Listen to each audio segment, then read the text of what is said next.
நான் நீங்கள் என்ன செய்யணும்னா, விசுவாசித்து கர்த்தர் சொல்லுகிற வழியிலே போங்க. உங்கள் கண்களுக்கு ஜனங்கள் தென்படுவார்கள். அவர்களும் நம்ம போலவே படகு வைத்திருக்கிறாங்க பாருங்க. அவர்களுக்கும் படகு இருக்கிறது. அவர்களும் படவில் இருந்த கூட்டாளிகள். அவங்க படகு ஓனரும் இருக்கான், படகுக்கு கூட்டாளியும் இருக்கான். தங்களுக்கு உதவி செய்யும்படி கேட்டு 2 படகுகளும் அமிழத்தக்கதாக நிரப்பினாங்க. உங்கள் மூலம் அவர்களுக்கு ஆசீர்வாதம், அவர்களும் உங்களுக்கு ஆசீர்வாதம் இருப்பார்கள். நீங்கள் எப்படி ஆசீர்வாதம் இருக்கிறீர்கள் நீங்கள் பார்க்குற ஜனங்களும் உங்களுக்கு ஆசீர்வாதம் இருப்பார்கள். தீர்க்கதரிசனம் நான் சொல்லுகிறேன்.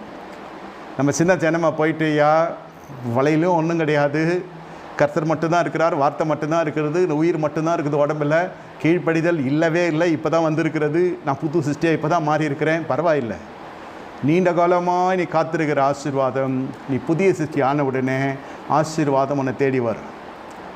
2 பேருமே ஒரு இடத்துல பயணப்படுகிறவர்களாய் காணப்படுகிறாங்க. இந்த படகு ஏற்கனவே இருக்கிறது. அவன் உதவி செய்யணும்லாம் வரல, அவன் வெளிச்சத்தில் மீன் பிடிக்கிறவன்.